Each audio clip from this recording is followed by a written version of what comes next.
कहानी के आगाज में हमें एक सैटेलाइट को दिखाया जाता है जो कि अर्थ के ऑर्बिट में चक्कर लगा रहा था और उस स्पेसशिप के अंदर कुछ एक्सपेरिमेंट किए जा रहे थे। एक्सपेरिमेंट के दौरान एक चूहे को दिखाया जाता है जिसके डीएनए में चेंजिंग आ गई थी और वो बहुत खतरनाक बन गया था। इस तरह वो स्पेसशिप में मौजूद तमाम साइंटिस्ट को मार देता है। सिर्फ वहाँ पर एक फीमेल साइंटिस्ट बचती है। वो अपने आप को बचाने के लिए एक प्राइवेट जेट की तरफ जाती है ताकि वो अर्थ की तरफ सही सलामत पहुँच सके। तभी उसे अचानक एक आवाज आती है कि अगर तुम अर्थ की तरफ वापिस आना चाहती हो तो तुम्हें अपने साथ एक सैंपल लाना पड़ेगा। इस तरह वो डीएनए सैंपल लेने के लिए दोबारा से स्पेसशिप के अंदर चली जाती है। इस तरह वो सैंपल लेने में कामयाब हो जाती है और दोबारा से उस प्राइवेट स्पेसशिप की तरफ बढ़ने लगती है और वो चूहा भी इसे मारने के लिए इसके पीछे आ रहा था। तभी ये स्पेसशिप के करीब पहुंचती है, उसका डोर खोलकर उसके अंदर चली जाती है। इससे पहले कि वो चूहा शीशा तोड़कर अंदर आ जाता, वो स्पेसशिप वहां से निकाल लेती है और फिर हमें अर्थ को दिखाया जाता है जहाँ पर वाइल्ड लाइफ स्पेशलिस्ट मौजूद था जिसका नाम डेविस था। डेविस अपने साथ कुछ लोगों को लेके जा रहा था ताकि उन्हें जंगल में मौजूद गोरिल्ला को दिखा सके और फिर हमें सफेद कलर का एक गोरिल्ला दिखाया जाता है जिसका नाम जॉर्ज था। डेविस ने जॉर्ज को एक जंगल से बचाया था जहां शिकारियों ने उसके पूरे खानदान को खत्म कर दिया था और अब जॉर्ज ही उसकी हिफाजत करता था और वो दोनों इशारों में एक दूसरे से बात किया करते थे। जॉर्ज उन टूरिस्ट को भी उस गोरिल्ला से मिलाता है और फिर हमें उस लड़की की स्पेसशिप को दिखाया जाता है जो कि अर्थ की तरफ जा रही थी और वो रास्ते में ही तबाह हो गया था। इस तरह उसमें मौजूद डीएनए के सैंपल जमीन पर जा गिरते हैं और दिखाया जाता है कि उनमें से एक सैंपल एक नदी के अंदर जा गिरता है और उस सैंपल की वजह से एक मगरमच्छ इन्फेक्टेड हो जाता है और दिखाया जाता है कि दूसरा सैंपल एक जंगल में जाकर गिरता है जिसकी वजह से एक भेड़िया इन्फेक्टेड हो गया था और तीसरा सैंपल उस जगह पर गिरता है जहां पर जॉर्ज मौजूद था और उस सैंपल में मौजूद केमिकल की वजह से जॉर्ज भी इन्फेक्टेड हो गया था। और अगले दिन जब डेविस जंगल में जाता है तो वो देखता है कि जॉर्ज ने एक भालू को मार दिया था और उसके बाद वो एक गार के अंदर जाकर छुप गया था। डेविस जब जॉर्ज के पास जाता है तो वो बहुत गुस्से में था और वो साइज में भी पहले से काफी बड़ा हो गया था। डेविस इशारों में उससे पूछने की कोशिश करता है कि उसने ये क्यों किया और फिर जॉर्ज गुस्से में आ जाता है और वहाँ से बाहर निकल आता है और उसके बाद जॉर्ज को एक पिंजरे के अंदर बंद कर दिया जाता है ताकि वो किसी को नुकसान ना पहुंचा सके। उसके बाद हमें उस कंपनी की सीईओ को दिखाया जाता है जिसने वो डीएनए एक्सपेरिमेंट किए थे।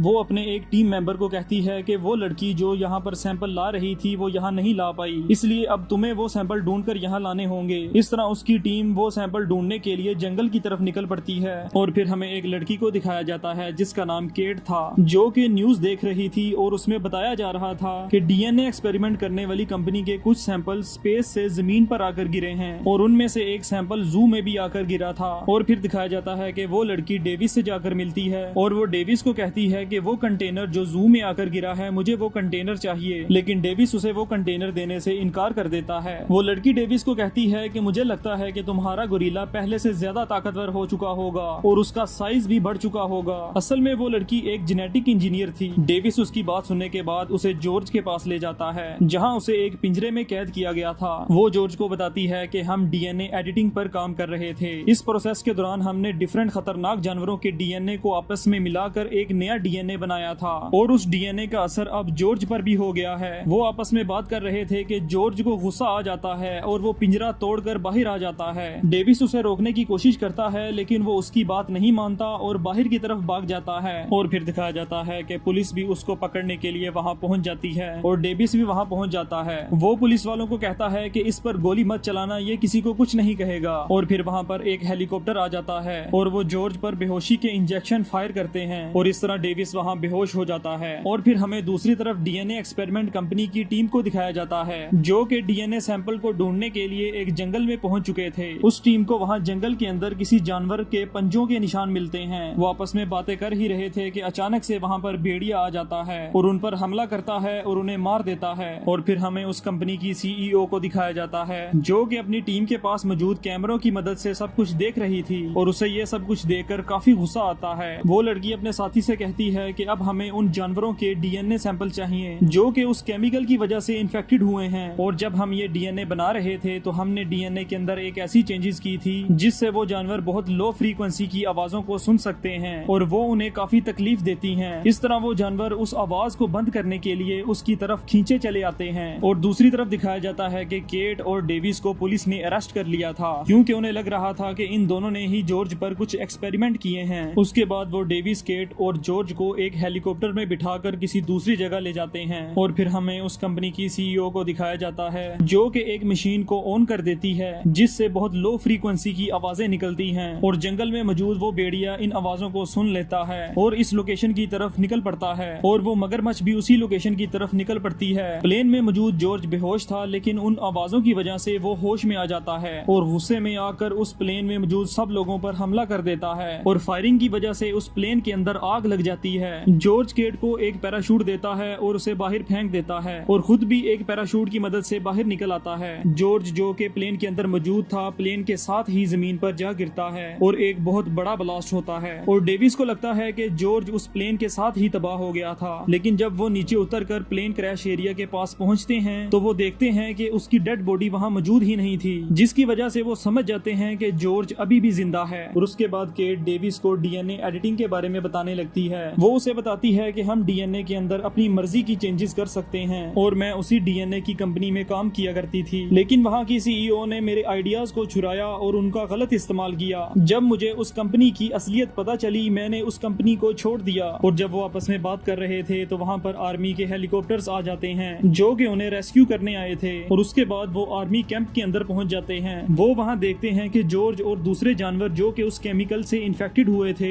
एक सिम्मत की तरफ भागते जा रहे हैं। केट उन्हें बताती है कि ये सब कुछ एक चमगादड़ के डीएनए की वजह से हो रहा है, क्योंकि वो काफी दूर से किसी फ्रीक्वेंसी को कैच कर सकती है। डेविस उन्हें कहता है कि हमें इस बीमारी का उस कंपनी से एंटीटोड लाना चाहिए ताकि इन जानवरों को शांत किया जा सके। और उस कंपनी की सीईओ का भी यही प्लान था कि जैसे ही वो जानवर वहाँ पहुँचेंगे तो वो एंटीटोड की मदद से उनको शांत कर देगी और उनके डीएनए का सैंपल ले लेगी। लेकिन आर्मी कैप्टन उन्हें ये करने से इनकार कर देता है और अपने सोल्जर को कहता है कि इनको कैद कर दो। वो सोल्जर उन्हें ले जा रहा था कि डेविस उन पर हमला कर देता है और केट के साथ मिलकर वहाँ पर मौजूद एक हेलीकॉप्टर को चुरा कर वहाँ से भाग जाता है। और फिर हमें उन जानवरों को दिखाया जाता है जो कि शहर के अंदर से भागते जा रहे थे और चीजों को तोड़ते जा रहे थे। और फिर हमें उस मगरमच्छ को भी दिखाया जाता है जो कि काफी ज्यादा खतरनाक हो चुकी थी। और दूसरी तरफ केट और डेविस भी उस एंटीटोड को लेने के लिए कंपनी के अंदर पहुंच जाते हैं। केट क्योंकि वहाँ की लैब के अंदर काम करती थी इसलिए वो एंटीटोड को जल्द ही ढूंढ लेती है। और दूसरी तरफ कंपनी की सीईओ भी अपने साथी के साथ वहाँ पहुंच जाती है और गन पॉइंट पर उनसे वो एंटीटोड वापस ले लेती है। वो सीईओ ने बताती है कि इस एंटीटोड की मदद से जानवरों को वक्ती तौर पर शांत किया जा सकता है, लेकिन उन्हें मुकम्मल तौर पर ठीक नहीं किया जा सकता। और उसके बाद सीईओ डेविस को गोली मार देती है और केट को लेकर हेलीकॉप्टर की तरफ जाने लगती है और दिखाया जाता है कि वो जानवर बिल्डिंगों पर चढ़ते हुए उस लोकेशन पर पहुंच जाते हैं। इससे पहले कि सीईओ वहां से फरार होती, जॉर्ज वहां पर आ जाता है और वहां पर मौजूद हेलीकॉप्टर को तबाह कर देता है। डेविस अभी जिंदा ही था। वो केट को कहता है कि हमें जानवरों को एंटीटोड लगाना होगा। केट एक एंटीटोड उस सीईओ के बैग में डालती है और उसे गुरिल्ला की तरफ फेंक देती है। गुरिल्ला उस सीईओ को उठाकर अपने मुंह के अंदर फेंकता है और निकल जाता है। और फिर दिखाया जाता है कि क्रोकोडाइल और वुल्फ भी उस बिल्डिंग के ऊपर पहुंच जाते हैं और तीनों जानवर मिलकर उस बिल्डिंग को तबाह कर देते हैं। और इसी दौरान डेविस और केट एक हेलीकॉप्टर के अंदर बैठते हैं और वहां से बच निकलते हैं। और फिर जॉर्ज को दिखाया जाता है जो कि उस मलबे से बाहर निकल आता है और एंटीटोड का असर उस पर हो चुका था और वो पहले की तरह नॉर्मल हो चुका था। इस तरह डेविस के कहने पर जॉर्ज उन दूसरे जानवरों को मारने लगता है, लेकिन क्रोकोडाइल को दिखाया जाता है जो कि जॉर्ज से ज्यादा ताकतवर थी। वो उसे काफी मार रही थी और डेविस भी क्रोकोडाइल पर मुसलसल हमला कर रहा था ताकि जॉर्ज को बचाया जा सके। और फिर क्रोकोडाइल डेविस की तरफ जाने लगता है ताकि उसे मार सके।